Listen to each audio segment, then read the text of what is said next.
Hola, bienvenidos a esta nueva edición de estos conversatorios que hemos organizado en Fundación para la Confianza, específicamente el Observatorio para la Confianza, con el apoyo de Fundación Colunga. Les quiero agradecer por acompañarnos el día de hoy y también quiero agradecer con mucho cariño a los invitados que tenemos esta tarde ya.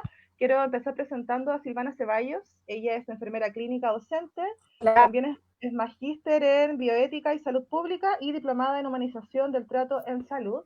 Y la invitamos porque también ha hecho investigaciones relacionadas con el Servicio Nacional de Menores. Nuestra otra invitada es María Carolina Velasco. Ella es psicóloga, es académica de la Escuela de Trabajo Social de la Universidad Católica y además ha asesorado equipos de residencias del Servicio Nacional de Menores. Y por último, nos acompaña Pablo Selles. Él es profesor general básico y también es integrante de la Comisión de Salud Mental e Infancia de Convergencia Social. Muchas gracias por acompañarnos hoy día. Y también le quiero dar las gracias a las personas que nos están viendo. Recuerden que pueden comentar y que pueden hacer preguntas, porque al final de esta conversatoria dejamos minutos para poder resolver las dudas que puedan surgir. Quiero empezar inmediatamente haciendo una pregunta a Silvana. Silvana, a partir de la investigación sobre protocolos de prevención y actuación en situaciones de crisis en Sename, que se hizo en conjunto con el observatorio, eso ya fue a principios del año pasado, en marzo del 2019, por si alguien quiere revisar esta investigación, que está muy, muy interesante, está en el sitio del observatorio. Silvana, ¿cuáles fueron los principales resultados respecto a la salud de niños, niñas y adolescentes bajo protección del Estado? Mira, quisiera partir un poco mencionando cuál fue el objetivo principal de esta investigación y principalmente fue obviamente analizar, ¿cierto?, cómo se actuaba en los centros residenciales en situación de crisis. ¿Mm? De ahí fuimos desglosando, ¿cierto?, de manera de poder ir viendo cómo esta reacción o esta forma de actuar, ¿cierto?, podía ir afectando a los niños y niñas y adolescentes en el ámbito de la salud. Bueno, nos encontramos con que efectivamente los protocolos de actuación estaban bastante mal diseñados, que había un enfoque más bien que rayaba en el maltrato, incluso un poco considerándose un tanto tortura, ¿cierto? Y que efectivamente nos arrojó que hay una percepción, apoyados por el Instituto Nacional de Derechos Humanos, de más o menos un 12,3% de los niños que a través de la contención física se sentían agredidos. Eso igual nos arrojó otro dato relevante que tiene que ver con el aumento de la percepción de los niños que eran observadores. Si nosotros lo llevamos al ámbito de la salud, tenemos francamente, por decirlo menos, un daño tanto emocional, psicológico como físico complejo, porque no tenemos, ¿cierto?, una protección adecuada, una forma de actuar que esté estructurada, ¿cierto?, de acuerdo a las necesidades de cada uno de los niños. Como no hay una caracterización de cada uno de los niños que están bajo el cuidado de un cuidador directo, se actúa bajo un protocolo que, si bien es cierto, se cumple, es inaplicable porque no está enfocado, ¿cierto?, a una situación particular. Se consideraba en algún momento como una persona en crisis, y no podemos hablar de una persona en crisis, estamos hablando de un niño que no vive una situación de trauma particular. Su vida, su experiencia, lo cotidiano es un trauma crónico, a per se, o sea, es siempre. Entonces, no podemos abordarlo desde el punto de vista de una persona en crisis, partiendo por eso. Otro punto importante que tiene que ver, obviamente, con lo complejo, ¿cierto?, del daño en la salud, tanto física como mental, tiene que ver con que no contamos con una red asistencial 24/7 que esté coordinada, ¿cierto?, en todo momento. No podemos nosotros sentirnos seguros de que si un menor está pasando por un mal momento, vamos a tener dentro de los centros residenciales el apoyo sanitario correspondiente. No hay, ¿cierto?, efectivamente un manejo adecuado de los programas de la salud del niño y adolescente aplicados a los niños que están institucionalizados. O sea, estamos como en tierra de nadie. Entonces, efectivamente, podemos entender que los programas destinados, por ejemplo, a la prevención del consumo de drogas y de alcohol, a la prevención del embarazo adolescente, a la promoción, ¿cierto?, de la escolaridad adecuada, todo eso no podemos contar con eso, y eso afecta directamente la salud tanto física como mental. Tampoco tenemos claros los programas de rehabilitación, por ejemplo, al consumo de droga, al consumo de alcohol. Rehabilitación también importante a los episodios constantes de violencia que normalmente viven estos niños, que su vida, su cotidianidad es un trauma. Entonces, pudiésemos hablar que los resultados principales respecto al estado de salud es complejo, es multisectorial, es de larga data, ¿cierto?, de tratar de mejorar, de influir en puntos relevantes que tienen que ver con un montón de factores que están mal enfocados a brindar una salud adecuada a los niños, niñas y adolescentes. En ese sentido, ¿cierto?, nosotros generamos recomendaciones tanto en la elaboración de protocolos destinados a el manejo de crisis, ¿cierto?, enfocado a un niño determinado. Lo más relevante es entender de que no podemos individualizarlo, como estandarizarlo, perdón. No podemos decir que todos los niños bajo protección del Estado tienen las mismas características. Son independientes, tenemos que caracterizarlos uno a uno. Hay un chico que a lo mejor tiene problemas de control de impulso, hay otro. Si no lo conocemos, si no conocemos cuál es su problemática real, cuáles son sus emociones, cuál es su diagnóstico médico, no podemos abordarlo de la manera adecuada y por lo tanto vamos a seguir generando estados de salud inadecuados. Lo relevante también de esto tiene que ver con la medicación.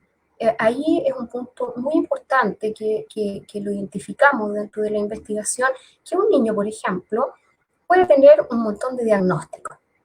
Qué sé yo, trastorno de ansiedad, puede tener depresión, puede tener un montón de diagnósticos relacionados con la salud mental, y para cada uno de esos diagnósticos, el menor va a tener un fármaco asociado.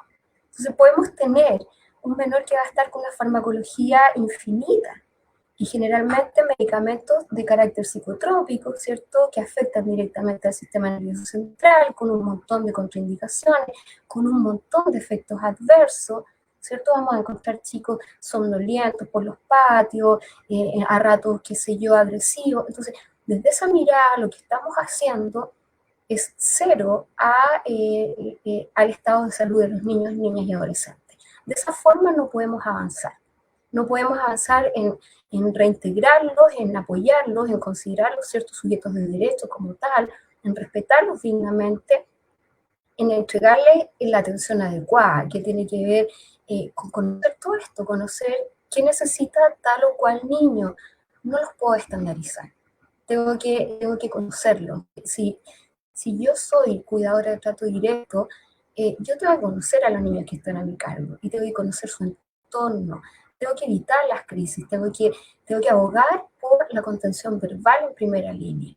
No puedo llegar y contener a un niño físicamente, porque estamos hablando de un protocolo en el cual se aborda la situación para un niño en crisis, lo voy a decir textual cómo se maneja, con la participación de 5 adultos, uno en cada extremidad y otro en la cabeza. Entonces, ¿de qué estamos hablando? Este puede ser un protocolo para un paciente adulto en servicio de salud que reúna las condiciones quizás para realizar contención física, y que esta contención física tiene un montón, ¿cierto? Un montón de principios que se deben cumplir, tanto de la expertise de los operadores como de la evaluación constante, y si es que es apropiada la aplicación o no. O sea, no podemos, pues, la primera alteración del estado anímico, vamos a actuar con contención física, 5 adultos sobre un niño de 12 años.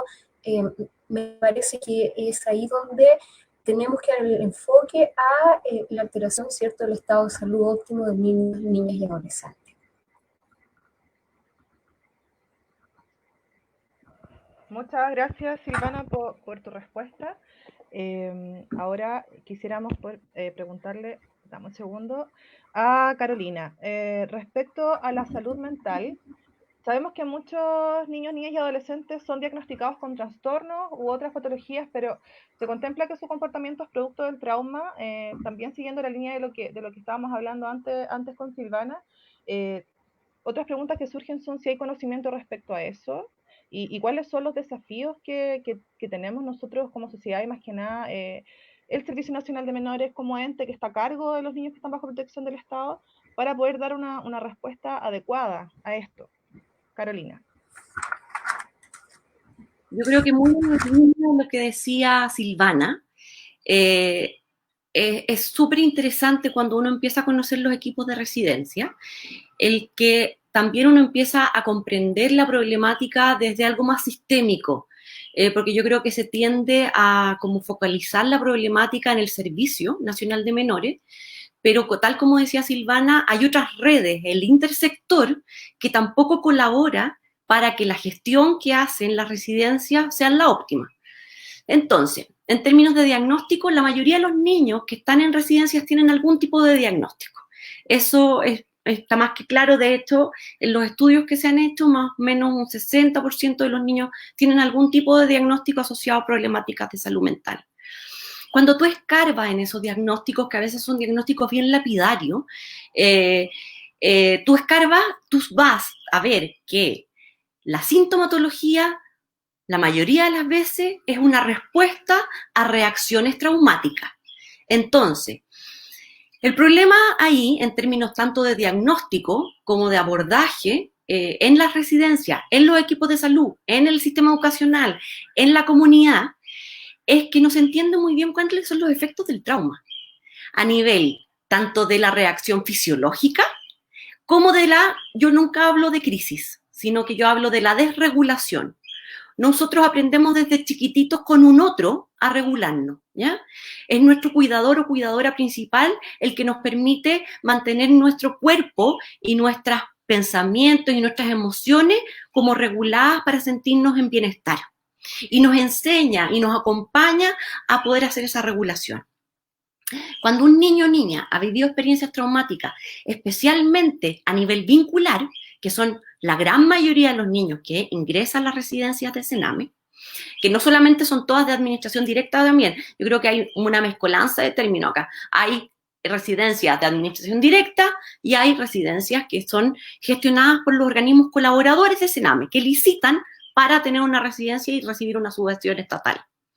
Entonces, los niños cuando han vivido reacciones, o sea, experiencias adversas o traumáticas, lo que pasa es que se genera un circuito de respuesta al estrés en el organismo que hace que se alteren ciertas funciones básicas, como la regulación de la respiración, como la regulación de la frecuencia cardíaca, como la posibilidad de razonar y de ponerle mente a lo que me está ocurriendo. Entonces hay una reacción más bien visceral respecto a una sensación corporal que vivo.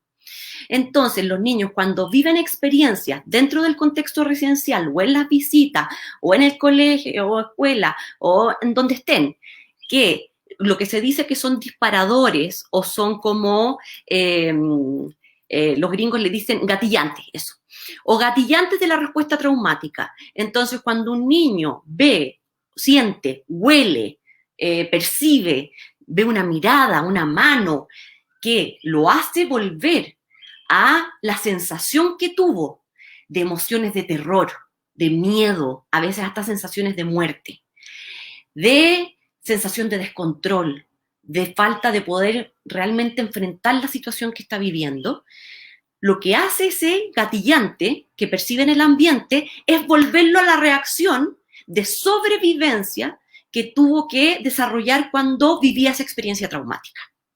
Entonces, cuando yo les hago capacitaciones y asesoro a los equipos de residencia o a personas que trabajan con niños y niñas que han vivido vulneraciones de derechos y experiencias adversas y traumáticas, es que generalmente cuando uno ve conductas o emociones desreguladas en un niño que ha vivido experiencias traumáticas, uno lo que está viendo es conductas de sobrevivencia, que a veces cuando uno las saca del contexto del momento del trauma, se ven como descontextualizadas, ¿no? Entonces uno dice, pero ¿cómo este niño de un minuto para otro no empezó a gritar, rompió la ventana, salió escapando? Pero si nosotros podemos hacer un recuento para atrás de qué es lo que pasó, cómo se levantó, a quién vio el día anterior, qué conversaciones tuvo, uno puede empezar a detectar los gatillantes que tiene ese niño para su respuesta traumática de sobrevivencia.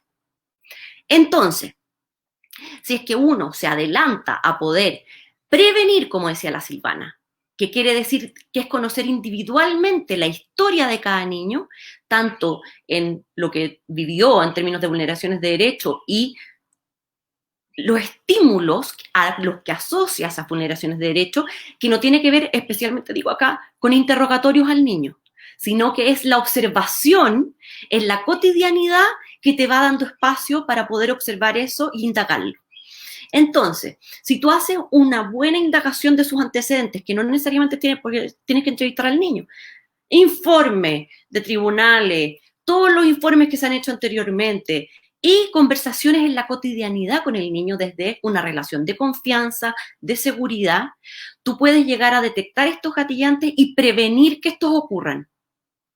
Para prevenir la respuesta que se mal dice, que es una crisis, pero que yo y muchos, no solamente yo, sino que muchos que trabajamos en esta área, sabemos que es una desregulación dada por una conducta de sobrevivencia, ¿ya? Entonces, si uno puede meterse en los anteojos o en los lentes del niño y entender su conducta en base a cómo esta conducta es comprensible desde una necesidad de sobrevivencia que siempre, o sea, que es una respuesta muy humana. Todos cuando nos percibimos en peligro y cuando sentimos que nuestra integridad está en peligro, lo más probable es que desencadenemos respuestas de sobrevivencia, que son la pelea, la huida, el congelamiento o el sometimiento. Entonces, generalmente los niños desarrollan cierto tipo de estrategias cuando están dentro del sistema de vivir vulneraciones de derechos, ¿ya? O experiencias traumáticas. Y estas las llevan a cabo cuando detectan gatillantes que los conectan con su experiencia traumática y que por tanto surge nuevamente esa respuesta de sobrevivencia. No sé si me entienden, ¿eh? Es como bien lógico. Y por otra parte, hay un autor que es muy interesante en términos como de comprender las reacciones que pueden tener los niños que han vivido trauma complejo, porque la mayoría de los niños que están en residencia han vivido trauma complejo, o sea, quiere decir, experiencias traumáticas desde muy temprano en su desarrollo. Y no solamente, especialmente acá quiero hacer el énfasis, no solamente al interior de su familia. Barrios violentos, situaciones de pobreza extrema con donde las familias viven estresores muy grandes, persecuciones policiales, intervenciones policiales y del Estado en los barrios donde viven esos niños, situaciones de discriminación en las escuelas o colegios, situaciones de bullying, situaciones de pérdidas de figuras significativas, encarcelamiento de algunos de los cuidadores o problemas de salud mental o de consumo de drogas y alcohol problemático de algunos de los cuidadores principales, etcétera. No solamente lo que comprendemos como básicamente como situaciones de maltrato y negligencia. Entonces, si uno entiende esa historia y puede entender las estrategias que desarrolló tempranamente el niño y en soledad muchas veces, para poder protegerse, entiende la respuesta. Entonces, yendo a los diagnósticos, muchas veces los diagnósticos los generan especialistas que no necesariamente tienen formación en trauma. 1. 2, la red de salud pública cuenta con, mira, a nivel nacional hay un psiquiatra por cada 470 niños, y eso es incluyendo red privada y pública. Piensen solamente cuánto habrá en la pública entonces. Y vayamos a la subespecialidad de psiquiatra infanto-juvenil. ¿Ya? 2, generalmente no hay acceso a medicamentos que sean necesariamente los adecuados para cada niño. Entonces se dan los medicamentos que están disponibles en el sistema. ¿Ya? Y si uno ve, y yo he hecho como el recuento de indagar qué tipo de medicamentos se dan a los niños, se les da todo lo mismo. ¿Ya? Independiente de lo que tengan.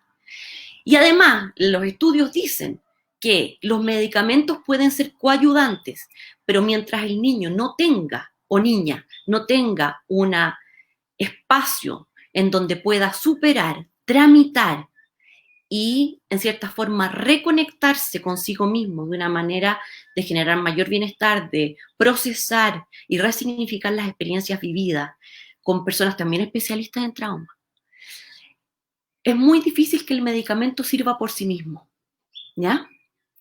Y por otra parte, tenemos que también entender sistémicamente que el servicio y todos los trabajadores que trabajan en residencia, a pesar de que muchos de ellos quieran hacer el mejor trabajo posible, la mayoría de los trabajos son mal remunerados, por tanto llegan a esos trabajos personas con baja formación, con baja capacidad de especializarse, porque ¿cómo me voy a pagar además independientemente una formación si mi salario es tan bajo? Con estrategias de cuidado de equipo y acompañamiento en el cuidado de equipo escasamente desarrolladas y desarrollada no en los términos adecuados. Un asado no es una experiencia de cuidado de equipo. Tiene que haber supervisión de un externo, donde se tramiten las dificultades que surgen en todos los programas donde se trabaja con violencia, respecto de las dinámicas de equipo y respecto del trabajo con los niños, niñas, adolescentes y familias con las cuales se trabaja. Entonces, el marco principal de comprensión respecto de las consecuencias, efectos, impactos y el abordaje adecuado de las experiencias traumáticas, yo creo que es algo súper importante y la formación es fundamental, pero no la formación en sala con un experto hablándoles de trauma, sino que la formación que lleve a las personas desde cuidadores, monitores, tutores, como sea que se le llame, a las personas que están directamente a cargo de los niños. Equipos técnicos, trabajadores sociales, psicólogas, terapeutas ocupacionales, los que estén, y directores y institución general que sostiene a esos organismos, a poder llevar a cabo en el lugar de trabajo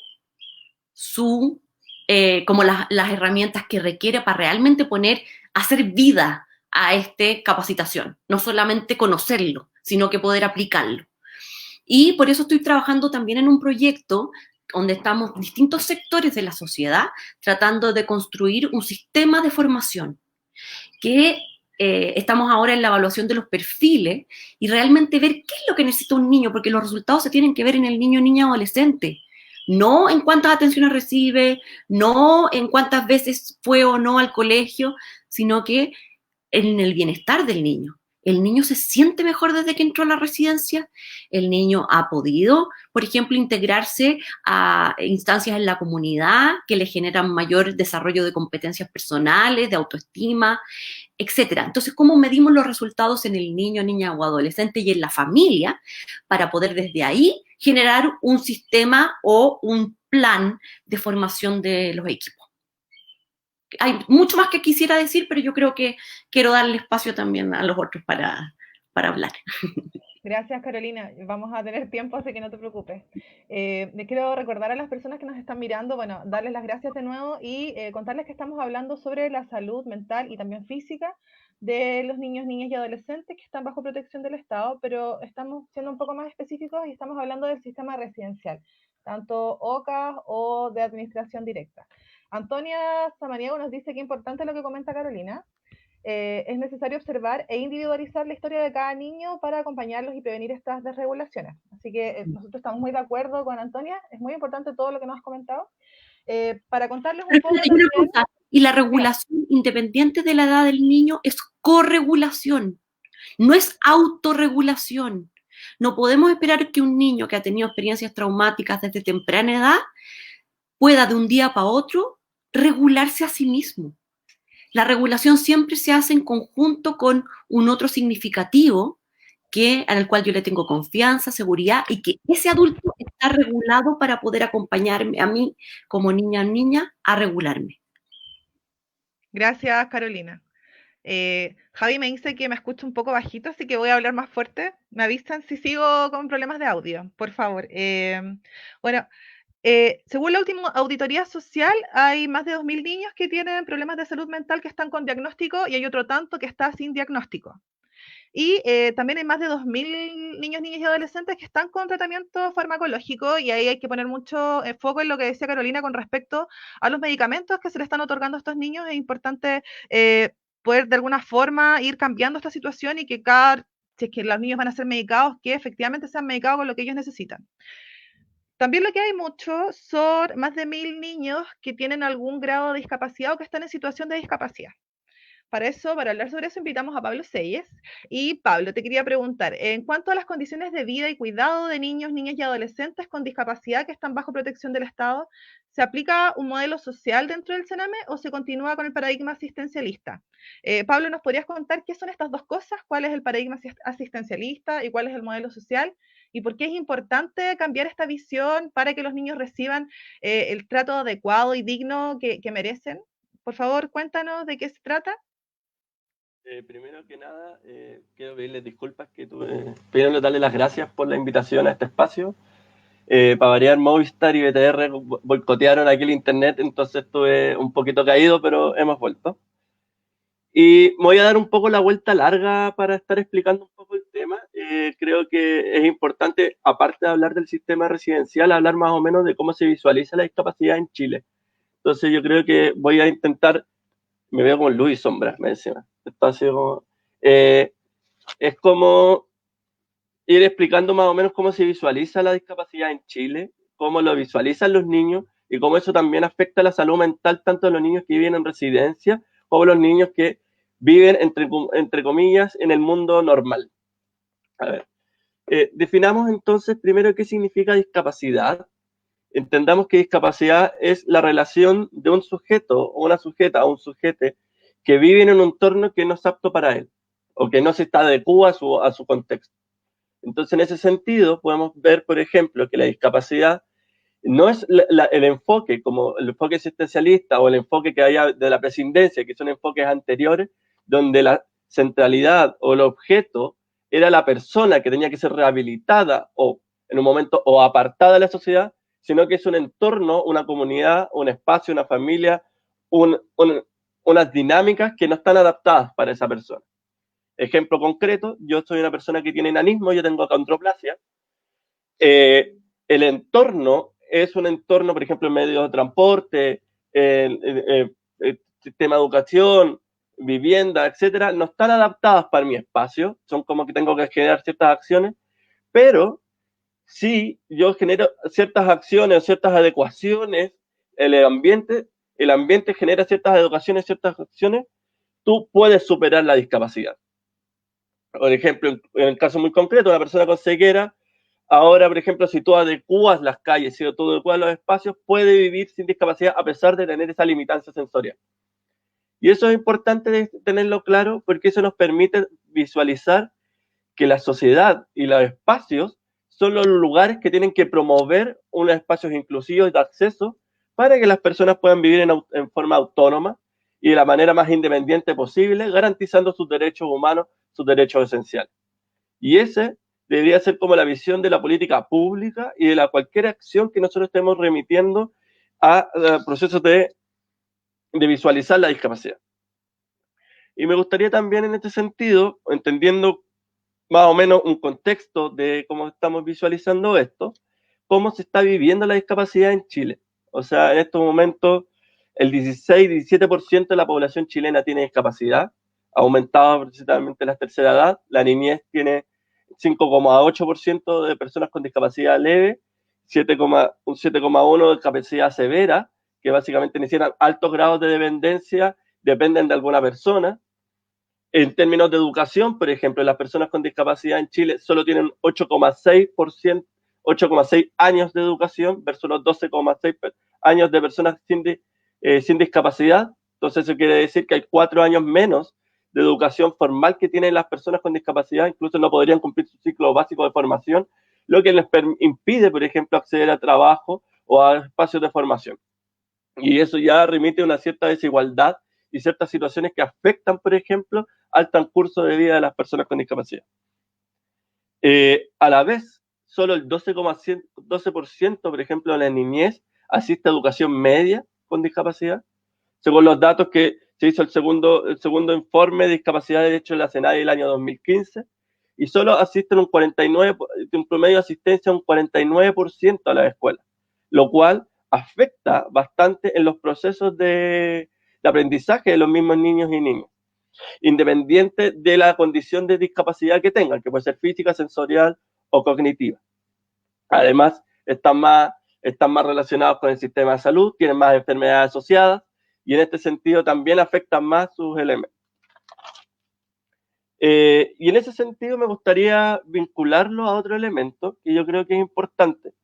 Este año, hace un par de meses atrás, la Defensoría de la Discapacidad, la Defensoría de la Niñez, hizo un estudio de la autopercepción de las niños y niñas del año 2019, y me gustaría decir como unos datos que para mí, que yo creo que aquí podemos compartir, que son realmente brutales. O sea, como los niños y niñas con discapacidad se sienten más discriminados y menor reconocidos en los establecimientos escolares.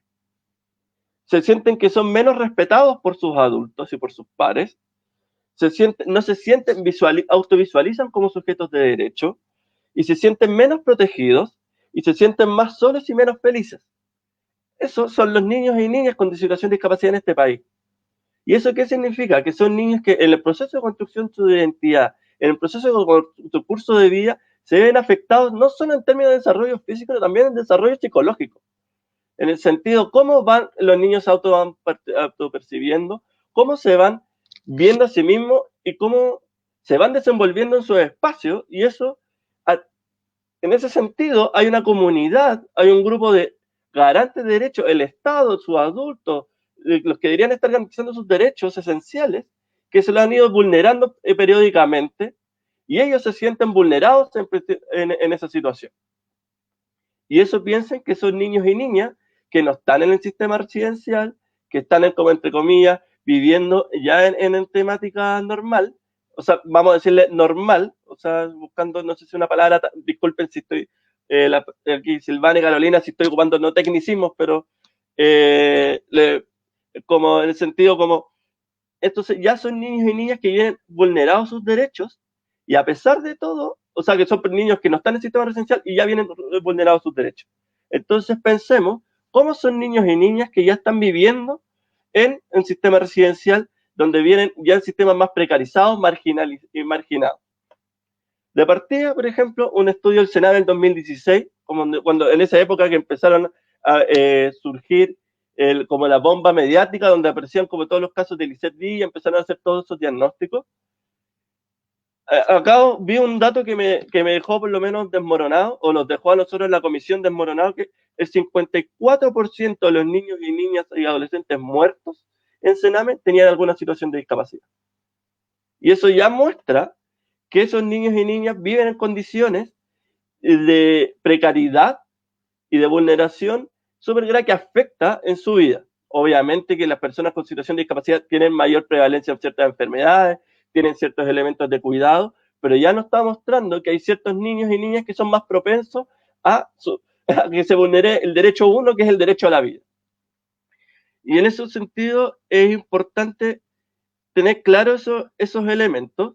Además, por ejemplo, yo me gustaría dejar claro que, como ya se acuerdan que les había comentado, que el 5,8% de los niños tiene situación de discapacidad, en la residencia Sename son un 16,8%. Y que ese número triplique es un caso, manifiesta, por ejemplo, cómo muchos niños son abandonados en los espacios, son dejados en la residencia, tienen poco contacto con los adultos responsables o fuera del entorno.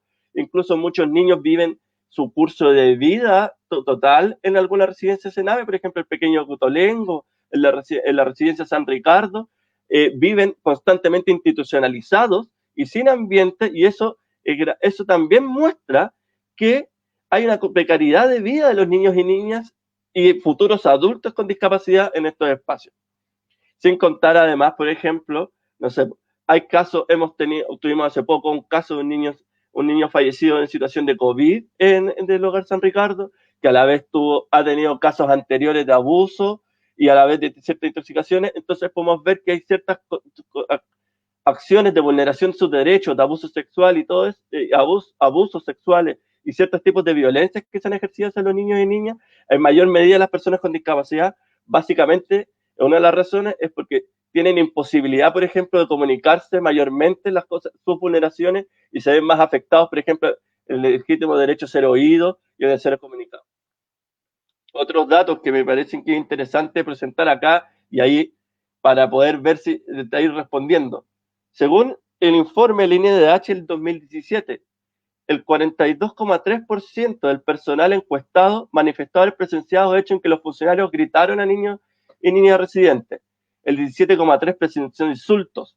El 15,4% presenció hechos de mofa y burla respecto a los niños y niñas con discapacidad. El 5,8% presentó amenazas. El 5,8% reportó haber presenciado encierros y aislamiento.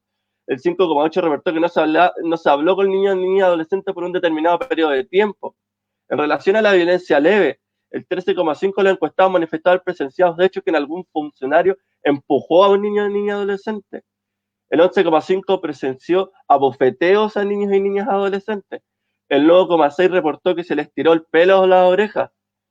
El 3,8% manifestó que se arrojó algún objeto con niñas y niños adolescentes. Y en violencia grave, el 5,8% del personal manifestó haber presenciado hechos en que los niños, niñas y adolescentes residentes se les pateó, mordió o golpeó.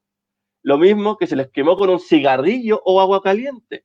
Y el 5,8% que se les golpeó o trató de golpearlos con un objeto.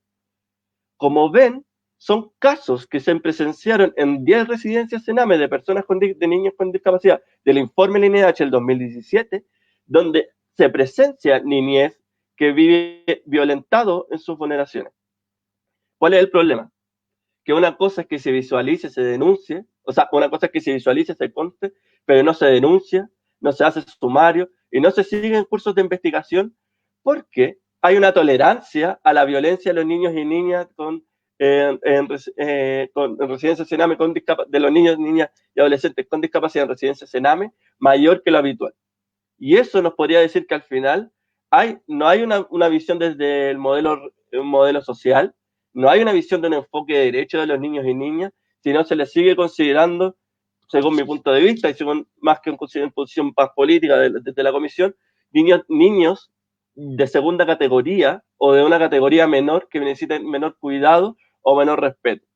Y en ese sentido yo podría decir que no hay como un cambio, sí hay esfuerzo, puede ser que haya esfuerzo en estos momentos de hacer un cambio, de ir pensando en un modelo social. Uno, si ve los lineamientos técnicos, hablan de necesidad de ver un modelo social, pero sí en las prácticas o en las acciones que se generan en esos lugares, todavía están lejos de lograrlo. Y en ese sentido yo creo que es necesario, por ejemplo, dar mayor capacitaciones y bueno, diferentes acciones que yo creo que podemos ir respondiendo después en la siguiente conversación. Pero después de todo este contexto me gustaría señalar que Chile, y en este caso el niño residencial, falta mucho para pensar en un modelo social en torno a la discapacidad. Falta, el Sename no se escapa de la realidad chilena. Y creo que nosotros tenemos que hacer un gran esfuerzo en términos de educación, en términos de cómo pensar la arquitectura y el urbanismo de estos espacios, ir pensando en la visibilidad y la posibilidad de que ellos puedan hablar y puedan ser sujetos de derecho y que puedan manifestar el derecho a ser oídos, y visibilizarlo en ciertos espacios como gente, niños y niñas empoderadas frente a los demás. En ese sentido, quisiera hacerles una pregunta. ¿Cuándo es el momento en que la niñez con discapacidad aparece frente a Chile? En las 27 horas de amor de la Teletón. Ese es el único momento donde aparece la niñez con discapacidad o aparecen las personas con discapacidad, aparecen en estos momentos con un show mediático. Bueno, yo no quiero, ojo, me encanta, valoro y admiro el trabajo que hace Fundación Teletón. Creo que han hecho también reestructuración en torno a la reestructuración, un enfoque muy importante en torno a la visibilización de la niñez con discapacidad, pero todo el show mediático que se genera, todo ese programa de televisión donde tenemos lágrimas, etcétera, etcétera, eso es un elemento que nosotros deberíamos ir pensando si eso es, o el discurso público que se genera, permite, visibiliza a la niñez con discapacidad como sujetos de derecho o sigue pensando en un enfoque anterior. Bueno, eso es como las primeras balas o los primeros elementos que podemos decir para esta conversación. Muchas gracias, Pablo. Mira, Manu dice que importante los datos que entregas, Pablo, como siempre los casos de invisibilización, los gobiernos y los programas intervinientes se terminan convenciendo que es un problema que no existe, sin contar las enormes dificultades que tiene en general la niñez para denunciar. Lo bueno de generar estos espacios de conversación es que justamente podemos tocar estos temas que en general no se hablan tanto y que se quedan siempre en informes que lamentablemente no todos tienen el interés de leer, así que es importante facilitar también la bajada de la información. Por eso hacemos estos espacios. Así que les vuelvo a agradecer a las personas que nos están viendo, ya nos queda poco rato, ha pasado muy rápido la hora. Para seguir la misma línea de lo que nos hablaba Pablo con respecto a la violencia institucional, en abril del año 2016 todos recordamos el fallecimiento de Elizabeth Villa, esta niña de 11 años, que murió luego después de ser contenida. Entonces, Silvana, con respecto a eso queríamos preguntarte, bueno, hay una pregunta del público también que nos dice si acaso se siguen aplicando las contenciones. Eso por un lado, nos están preguntando si eso continúa aún. Y lo otro es como, en relación a la violencia institucional y la utilización de la contención como medida disciplinaria, ¿cuáles son los peligros y cómo se puede avanzar hacia un trato más digno? Mira, a ver, primero que todo quisiera decir que Lisette, de cierta forma, personalmente para mí fue una inspiración. Yo lamento que su fallecimiento haya sido el gatillante, quizás como para destapar todo lo que significa, ¿cierto?, los cuidados de los niños por parte del Estado. Es complejo porque los riesgos son evidentes. Primero que todo quisiera reforzar ciertos puntos. En general, como dice Pablo, los niños con discapacidad, no manejo bien, como tú dices, Pablo, algunas palabras técnicas en relación a eso, te pido disculpas, son absolutamente sujetos a actos que están absolutamente naturalizados como un trato. ¿Ya? Y como bien dice Pablo, si en la sociedad civil hay diferencia, porque uno lo ve y hay que reconocerlo, más bien hacer un mea culpa, que socialmente tenemos una mirada muy no quiero usar una palabra compleja, pero una mirada muy indiferente quizá a los niños con discapacidad. Entonces, ¿qué podemos esperar a los niños que están bajo cuidado del Estado? El peligro radica en elementos bien simples de ver. Primero que todo, los niños que están bajo protección del Estado terminan viendo a los adultos como una figura absolutamente amenazante, ¿cierto? No insisto en la falta de generación de este vínculo que finalmente nos ayuda a descubrir qué es lo que me causa la rabia, la ira, por qué reacciono, no tengo a quien contarle, no puedo. Si no tenemos ese primer paso, que es escuchar, que es entender, que es comprender, que es formar estos espacios, ¿cierto?, de confianza, de calidez, de compromiso mutuo, de respeto, ¿cierto? El problema se va a hacer mucho más grave porque obviamente el primer riesgo es un aumento, y quisiera estar equivocada, pero es un aumento, ¿cierto?, de las probabilidades de suicidio en los niños, porque no hay un escape, porque no hay una salida. Y dentro de las cosas que nosotros podemos hacer es prevenir llegar a esa situación. ¿Cómo? Con una ética del buen trato. A veces, ¿cierto?, los programas se enfocan mucho en los tantos millones de dólares que necesitamos para esto, para, qué sé yo, para establecer programas. A veces el primer paso es mucho más simple, que tiene que ver con este trato humanizado que yo te doy a ti, este espacio que yo quiero dedicarte, que te quiero escuchar, que quiero protegerte. Si en el fondo eso es lo que uno tiene que buscar, ¿cierto? Como dice Carolina, en un perfil de un cuidador de trato directo. Si bien es cierto, las condiciones son en algunos casos lamentables, las condiciones para el cuidado tienen que generarse desde una base muy profunda y que tiene que ver con el rol que tú quieres cumplir como cuidador. Como ejemplo les puedo decir lo siguiente. Cuando uno se dedica, en mi caso, por ejemplo, al área de la salud,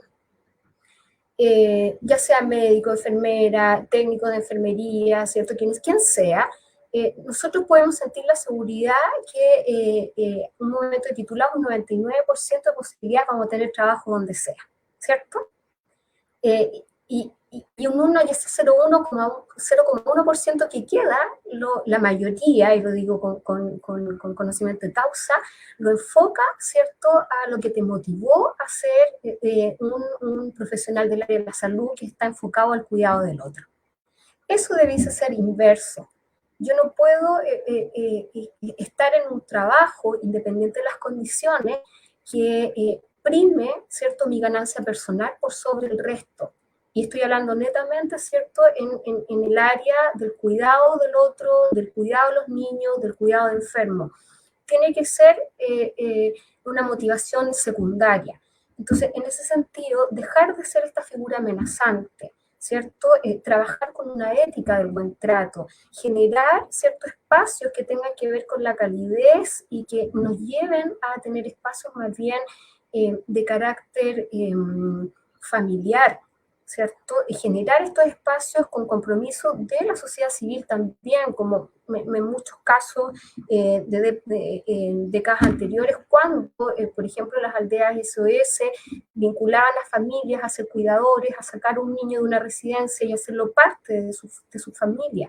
Finalmente, si uno se pone a pensar en la base de esta situación, pasa mucho por la falta de una imagen familiar, con todo lo que implica, ¿cierto?, actualmente una familia. No necesitamos papá, mamá, no, sino que en mi familia yo te brindo este espacio familiar. Colaboración de la sociedad civil, colaboración de las redes asistenciales, estar atento, la caracterización de cada uno de los niños, saber de quién se trata, qué es cada uno de ellos. Alejarlos, evitar las situaciones, ¿cierto?, como lo llaman la mayoría, de crisis.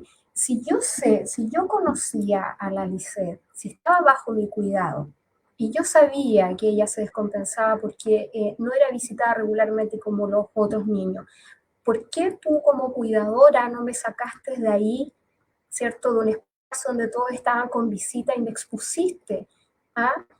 Me llevaste a un límite emocional del que yo no quería estar porque no quería ver eso que me afectaba. ¿Por qué no fuiste capaz de eso? Y es ahí donde nosotros tenemos que poner el foco en cómo generar, ¿cierto?, un perfil adecuado para el cuidador del trato directo y que tenga, ¿cierto?, en su mente claro que yo voy a trabajar con distintos niños y que su vida en general es un trauma, que como dice la Carola, o sea, son traumas vivenciales desde muy pequeños, violencia, desde el embarazo no deseado. O sea, podemos irnos más a la base porque desde el embarazo no deseado tenemos niños que en el fondo nacen en esa problemática con falta de apego, con un abandono. El abandono no es necesariamente dejarlo por ahí descuidado, sino que el abandono tiene que ver con la falta de entregarle los cuidados, el amor, la preocupación, ¿cierto? Cumplir mi rol como madre, como padre, como hermana, el espacio familiar. Entonces, cuando yo logre tener claro qué persona tiene que estar a cargo, ¿cierto? Puedo ir arreglando el resto, la infraestructura, hogares cálidos, con actividades, ¿cierto?, en las cuales yo sé que a los niños por rango etario, qué es lo que hay que fortalecer también, ¿cierto?, las habilidades de cada uno. Todos los niños tienen habilidades que son fantásticas, pero que no nos tomamos la molestia, ¿cierto?, de identificarlas y hacérselas ver. Quisiera comentarles, por ejemplo, en algunos servicios de pediatría de hospitales de nuestro país, hay niños que nacen con discapacidades neurológicas, con malformaciones congénitas, que están hospitalizados y que sus padres desaparecen. Y son niños que están ahí bajo el cuidado del personal médico por años. Una vez que los logramos recuperar, ¿cierto?, no hay familia que se haga cargo, no hay cuidadores responsables. ¿Dónde van estos niños? A instituciones como Cotolengo, como Sename, ¿cierto?, por cumpliendo cierto grado de edad. Y ese esfuerzo que han hecho los equipos de cuidarlos como corresponde, ¿cierto?, y rehabilitarlos por años, muchas veces en 2 o 3 meses la perdimos porque muchos de ellos fallecen. O sea, después de un cuidado infinito, con mucha dedicación, mucho amor. Entonces, el abanico de intervenciones es, en este momento, si uno lo ve, es como, wow, mucha tarea, pero a veces también pasa por cómo nosotros queremos abordar cada uno de estos temas y diciendo, los equipos de salud debiesen funcionar así, los equipos de cuidadores de trato directo funcionar así, sin, ¿cierto?, descuidar lo que dice la Carolina, que tiene que ver con la mantención de equipos de trabajo saludable, con intervenciones concretas, no con esas recreaciones que son momentáneas, que pasaste 24 horas fabulosas, sino que no se mantengan a través del tiempo. Y va a ser la única forma en que nosotros sanamente, ¿cierto?, podemos cuidar a los niños que requieren nuestro cuidado, nuestra protección. Y tener en cuenta de que este trabajo, ¿cierto?, de que esta dedicación tiene que ver con trabajar con el trauma y el dolor del otro. Y para eso, ¿cierto?, uno tiene que quizás prepararse, quizás contar con las herramientas, con el apoyo de instituciones, del Estado, no de los gobiernos, del Estado es el que tiene que estar 100% presente, pero también, de alguna forma, lograr que la sociedad civil se involucre. Porque si no hubiese sido por el triste fallecimiento de la Lisette, no sé si sería tan profunda la conversación respecto a los niños que están bajo la protección del Estado. Ese es el peligro más latente, ¿cierto? La posibilidad del aumento del suicidio, de no poder rescatar niños, de no poder reintegrarlos a la sociedad, de seguirlos estigmatizando y de no darnos cuenta, ¿cierto?, de que tenemos un gran potencial y que no lo estamos tomando, no estamos haciendo mucho. Quizás a lo mejor es muy visceral lo que estoy diciendo, pero creo que desde la ética del cuidado, desde cierto, generar estos espacios de confianza, podemos lograr bastante. Después arreglemos los espacios quizás y de a poco incluso siendo ellos nuestros niños partícipes de la evolución de un sistema de residencia, incluso así podemos lograr cambiar, ¿cierto?, lo que tenemos actualmente. Y evitar, obviamente, como me preguntaste, Sofi, estos daños de los cuales nos podemos lamentar infinitamente. Eso. Muchas gracias, Silvana. También estamos de acuerdo en que es muy importante que también los niños, niñas y adolescentes siempre participen de estos procesos también. Es muy importante escuchar lo que ellos tengan que decir. Ya nos queda muy poquito rato y Carolina, quería preguntarte con respecto a estas residencias de alta especialidad. Hace un año atrás se inauguró una residencia en la Comuna de Providencia y hace un par de meses atrás, si es que no me equivoco, esta residencia nuevamente salió como en la prensa debido a un video que circuló por redes sociales de un niño que estaba en el techo y que los vecinos subieron. Posterior a eso, Sename sacó una declaración diciendo que esta residencia se iba a cerrar y que los niños se iban a trasladar. Creo que al CREAT Galvarino, me parece, no estoy muy segura, o me parece que era el CREAT Galvarino. A un año de esto, ¿tú nos podrías comentar qué tal ha sido esa experiencia? ¿Cuáles han sido los resultados que han tenido? Te escuchamos, Carolina. Ahora, por favor. Bueno, quería solamente decir una cosa en relación a la pregunta que le hiciste a Silvana, ¿ya? Que yo creo que tenemos que ser también nosotros como sociedad, como profesionales, como todos los que nos involucramos, abrirnos al que el diagnóstico de la problemática no es solamente Sename, ¿ya? Porque la respuesta asociada a que los niños, niñas y adolescentes estén mejor no tiene que ver con que solamente se cambie el nombre del servicio o se cambie de ministerio el servicio, ¿ya? Hay empatía. Hablar de niños y niñas Sename me parece horroroso. Los niños no le pertenecen a nadie. Los niños son dueños de sí mismos, ¿ya? Entonces, cuando tú le pones la etiqueta al niño, este es un niño o niña Sename, hay un imaginario colectivo y social respecto de lo que es esperable de ese niño. Entonces, acá hay una discriminación sistemática, no solamente de lo que viven esos niños, que no desconozco, que hay situaciones complejas a nivel de las residencias. Lo he visto y lo he trabajado. Pero acá hay muchos sectores que están involucrados y que son responsables, partiendo también por nosotros como sociedad. ¿Nos gusta que pongan una residencia al lado de mi casa? No, pues a los vecinos no les gusta que le pongan una residencia de niños al lado de su casa, ¿ya? Segundo, somos nosotros, vamos a contratar a esos niños después que, cuando se formen, viendo el antecedente de dónde estuvieron, vamos a recibirlo en nuestros colegios con los apoyos a veces adicionales que necesitan sin discriminarlo.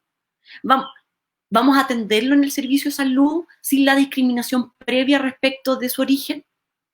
Entonces, acá hay un tema que es mucho más transversal y que yo creo que enceguece la mirada en centrarlo solamente en Senami, porque no nos hacemos responsables tanto el intersector como la sociedad completa respecto de qué lugar en el mundo le estamos dando a esos niños, niñas y adolescentes, ¿ya? Y además los vemos desde el déficit. Y los niños, niñas y adolescentes que han llegado a vivir hasta esa edad tienen una cantidad de recursos enorme. O sea, lograron sobrepasar situaciones en su vida que tal vez ninguno de nosotros habría podido lograr. Y por tanto, eso implica que tienen habilidades personales, destrezas que han ido desarrollando y que uno tiene que potenciar para que puedan también ser constitutivas, no de etiquetas de niño Sename, el que tiene el diagnóstico tanto, la que se desregula o el que se desregula, la que no sé qué, la que se fuga, ¿no?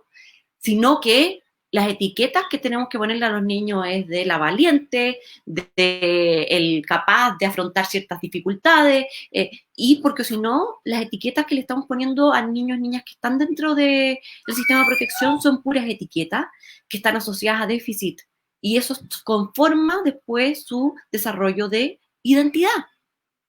No es solamente las experiencias traumáticas, sino que es cómo los seguimos viendo a ellos y cómo los tratamos, ¿ya? Entonces, eso quería y además que estamos llenos de diagnósticos, el diagnóstico lo tenemos clarísimo, pero, y está lleno de gente que habla de los diagnósticos, pero que alguien se envalentone, y que hay pocas organizaciones que lo han hecho, pero hay algunas que sí lo han hecho, en cambiar las cosas, po. Y cambiar las cosas quiere decir hacer las cosas distinto, y empiezan a salir críticas asociadas a eso, hacer las cosas distinto, ¿ya? Entonces, pero hay que probar, porque no está la respuesta necesariamente clara. Internacionalmente no está tan clara la respuesta tampoco. Obviamente, relaciones cercanas con tenedoras de larga duración, obviamente que es algo que es necesario. Obviamente que cuente con los servicios necesarios, con un reconocimiento de su valor, de sus logros, de sus valores, de sus capacidades, conocer su origen, valorar su origen. Pero ¿cómo se hace eso? Dime qué herramienta necesito. ¿Cómo lo hago?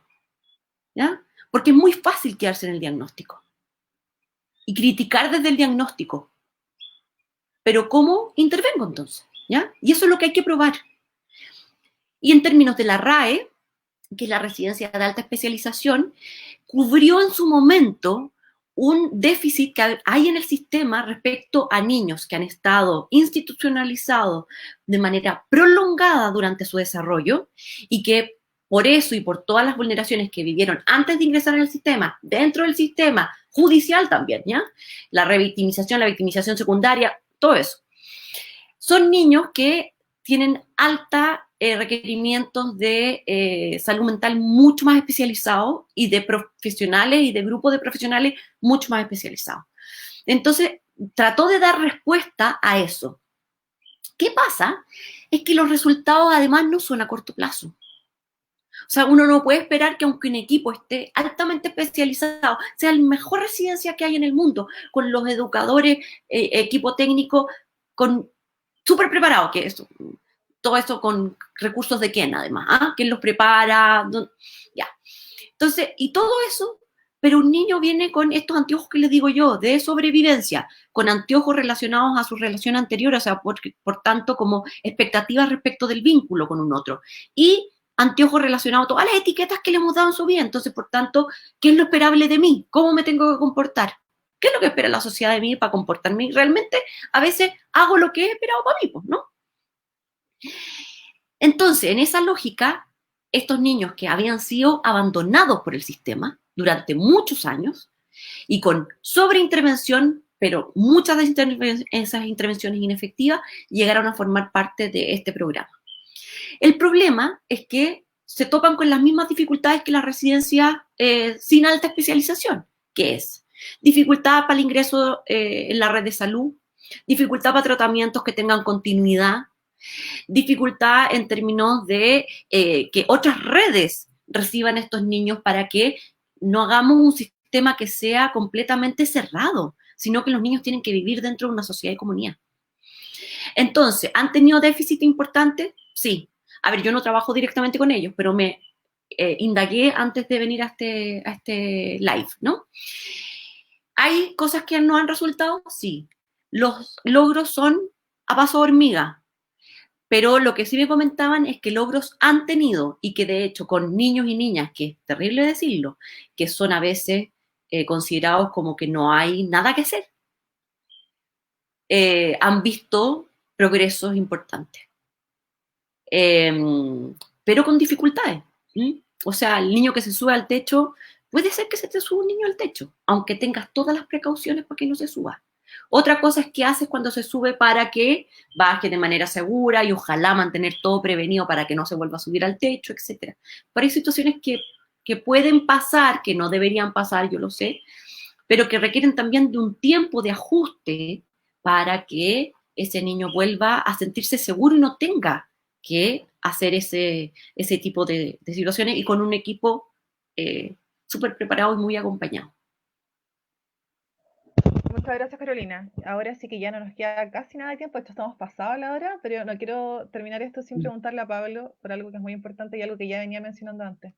Tú nos hablaste de la violencia de la que son víctimas niños, niñas y adolescentes que están en estas residencias para niños en situación de discapacidad. Así ha dado cuenta el informe del INEH, también el informe del observatorio.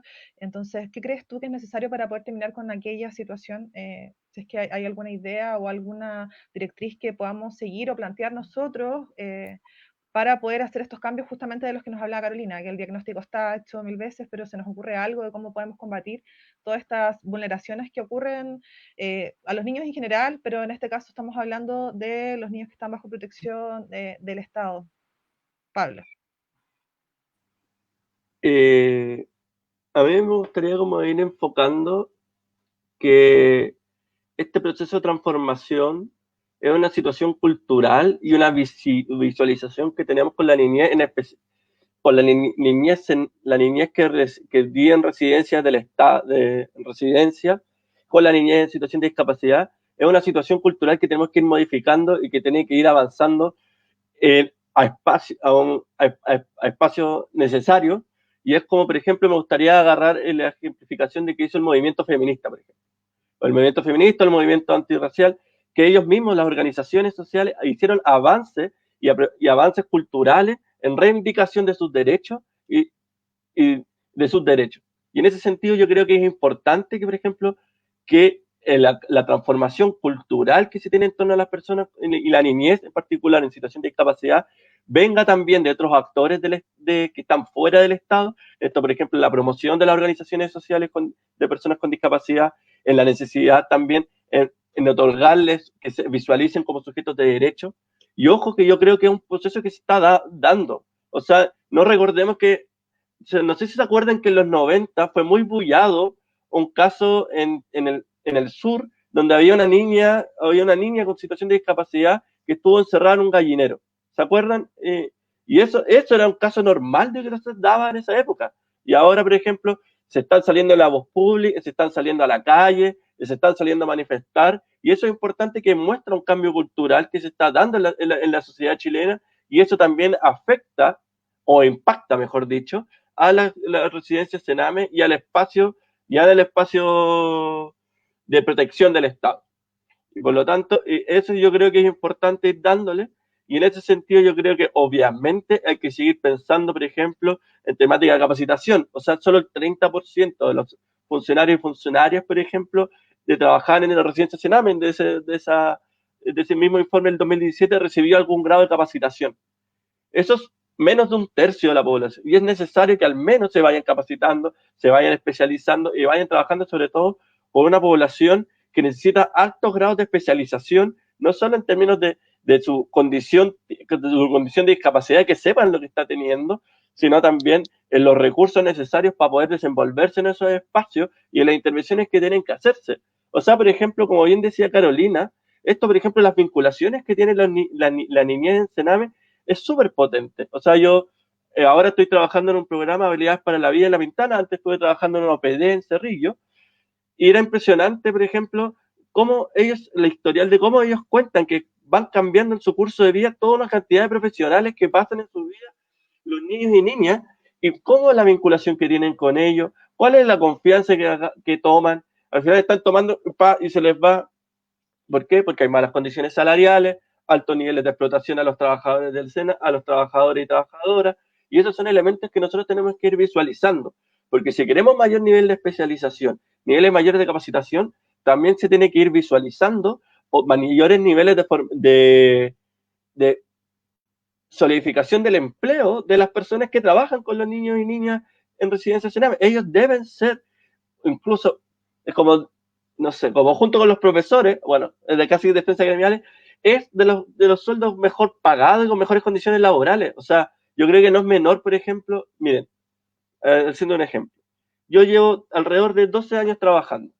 Nunca en mi vida me han contratado. Siempre soy un bolerato honorario. Tengo 20 lucas en mi AFP. Entonces, si saco el 100%, voy a tener que... Eso, como para que vean las condiciones laborales de precariedad que nosotros estamos teniendo los trabajadores que vivimos en este ambiente. Y eso también manifiesta el poco grado de especialidad, poco grado de formación, alta rotación, porque no hay un sistema que te permita quedarte, y eso yo creo que es importante, sobre todo para elementos tan complejos. Y y aquí me voy que yo creo que eso permite dar luces para un nuevo cambio cultural y cosas necesarias. Y ahora yo me quiero dar como una vueltita y decir algo que para mí yo creo que es importante decirlo, que se relaciona directa e indirectamente. Ahora Chile está en un momento particular de su historia, que yo creo que estamos en un proceso constituyente, donde la sociedad chilena se está obligando a pensar en sí mismo qué modelo político, social y cultural estamos visualizando. Y curiosamente hemos hablado acá de dos actores o de dos sujetos o sujetas que son comúnmente invisibilizados en esta situación, que son la niñez, que es en una sociedad muy adultocéntrica, donde están altamente precarizados, donde marginados sus espacios de opinión. Hay unos consultores, hay mesas consultivas, pero que no son realmente relevantes en la generación de políticas públicas. La Defensoría ha hecho acciones, pero todavía falta todavía una cultura, donde incluso son visualizados como sujetos peligrosos, cosa de ver, por ejemplo, las medidas como ley de aula segura o la constante criminalización que se ha hecho, por ejemplo, a los adolescentes. ¿Para qué más decir los niños que viven en residencias Sename? Entonces, cuando antes veíamos menor mata niño, por ejemplo, esos titulares violentos que alguna vez vimos en la tercera, en la cuarta, en algunas noticias. Entonces, en ese sentido, para ver ese tipo de población y una población distinta que también es marginalizada y es vulnerabilizada en sus derechos, que es las personas con discapacidad. Y en ese sentido yo creo que en una sociedad capacitante, en que les quitan el derecho a voz, donde al final les imponen la asistencia, más que ellos puedan decir, este es el grado de asistencia que yo quiero, este es el grado de tratamiento que yo quiero, este es el nivel de apoyo, sino que es al final que es el profesional, el sabio, el que le dice qué apoyo tú quieres tener, y no hay un proceso de autonomía de esas personas. Bueno, en ese sentido, yo creo que este momento donde es importante escuchar y fomentar el derecho a ser oído, el derecho a la participación de la niñez y de las personas con discapacidad en este momento. Y sobre todo ahora, porque se está construyendo, entre comillas, entre todos, el Chile que nosotros deseamos y queremos y soñamos. Ese es el momento. Entonces, en ese sentido, si potenciamos y fomentamos la participación de los niños y niñas en estos espacios, yo creo que nos permite visualizar y mejorar las condiciones de vida de las personas, por ejemplo, en su totalidad y en particular en la residencia Sename. Y arreglo seguido, y disculpen que me alargue un poquito y que me ponga esto, por eso es necesario, por ejemplo, la ley de garantías de derechos de la niñez que se está generando. O sea, yo creo que en ese sentido Silvana y Carolina deben estar de acuerdo conmigo que no es lo mismo un servicio con una ley sin garantías de derechos de la niñez, un nuevo servicio, que con derechos de la garantía, con derechos que garanticen los derechos de los niños y niñas, y también en ese caso particular a las niñas con discapacidad. Porque entendiendo con el nuevo marco, que tengan sus derechos garantizados, te permite un servicio que se modernice y que se entienda que está desde un enfoque de derecho, que está mirando desde el siglo XXI y no sigue pensando en un servicio con lógicas del siglo XIX o en épocas arcaicas. Por lo mismo, yo creo que es importante hacerle, en este caso, un llamado a que este nuevo servicio que se genere, por ejemplo, no sirve si no hay cimientos de una ley de garantías que le dé sustento a este trabajo. Muchas gracias, Pablo. Ya vamos terminando, así que les voy a dar un minuto para que se despidan y si quieren decir algo también. Voy a abrir sus micrófonos, Carolina. Vamos a empezar contigo, ¿ya? Perdón. Y esa ley de garantías tiene que tener presupuesto, porque no sirve nada una ley sin presupuesto. Yo agradezco el espacio, me encantó escuchar a Silvana y a Pablo, no los conocía, así que me encantó cómo ver las perspectivas desde las cuales trabajan, comprenden los fenómenos. Nada, pues tenemos que seguir trabajando, pero desde de asumir responsabilidades compartidas. No desde externalizar las responsabilidades, sino que de todos comprometernos y hacernos activos en eso, porque es muy fácil criticar desde afuera, pero ¿qué estoy haciendo yo para que eso se transforme? Lo mismo que estaba diciendo Pablo, yo también tengo la esperanza de que estemos en un proceso en que haya un cambio un poquito más profundo, que obviamente le llegue desde lo que yo siento y me apasiona trabajar a los niños, niñas y adolescentes que han vivido situaciones difíciles en su vida, pero que yo soy una convencida de que tienen todas las posibilidades de integrarse y de generar un espacio de bienestar si es que son acompañados para eso y la sociedad se los permite. Muchas gracias, Carolina. Silvana. Bien, primero que todo, darte las gracias, Sofi, por este espacio. Ha sido un momento que personalmente me sigue, ¿cierto?, inspirando en esto de mover a la gente, ¿cierto?, responsabilizar, ¿no? Insisto en la participación de la sociedad civil y darle el espacio que se merece. Yo siempre digo, a lo mejor está mal dicho, pero son nuestros niños y adolescentes. Uno tiene que mirarlos así como familia. Llamo a responsabilizarnos como sociedad, a involucrarnos, ¿cierto?, a la integración, a la participación de todo, ¿cierto?, una red completa que abarque educación, salud, justicia, vivienda, familia, espiritualidad también, que no podemos dejarlo de lado, integrar todos estos espacios y en ese sentido creo que podemos encaminarnos a tener buenos resultados en esto que estamos construyendo, como bien dice Pablo, que es una sociedad distinta, inclusiva, respetuosa, amigable.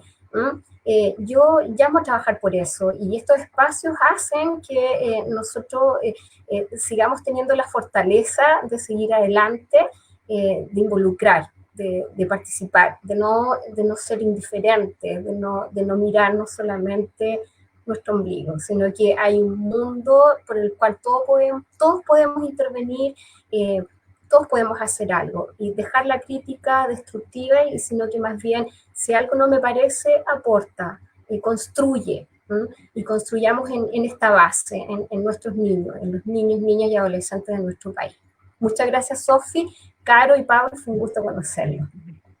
Gracias, Silvana, por tus palabras y bueno, nosotros siempre esperamos que este espacio sea un espacio de reflexión también y de informar a la ciudadanía, a quienes se conectan y nos acompañan, de cómo vamos avanzando también y qué cosas podemos ir haciendo para ir mejorando la calidad de vida de los niños, niñas y adolescentes que están bajo protección del Estado, que es el sujeto en el fondo al que apunta el Observatorio para la Confianza, pero sin duda esto es un problema transversal que ocurre, un problema de mirada también, de enfoque, lo podemos ver ahora con todas estas discusiones discusiones que se están dando alrededor de la ley de garantías y del nuevo servicio, de cómo es tan difícil posicionar un cambio de paradigma con respecto a lo que pensamos de los niños, niñas y adolescentes.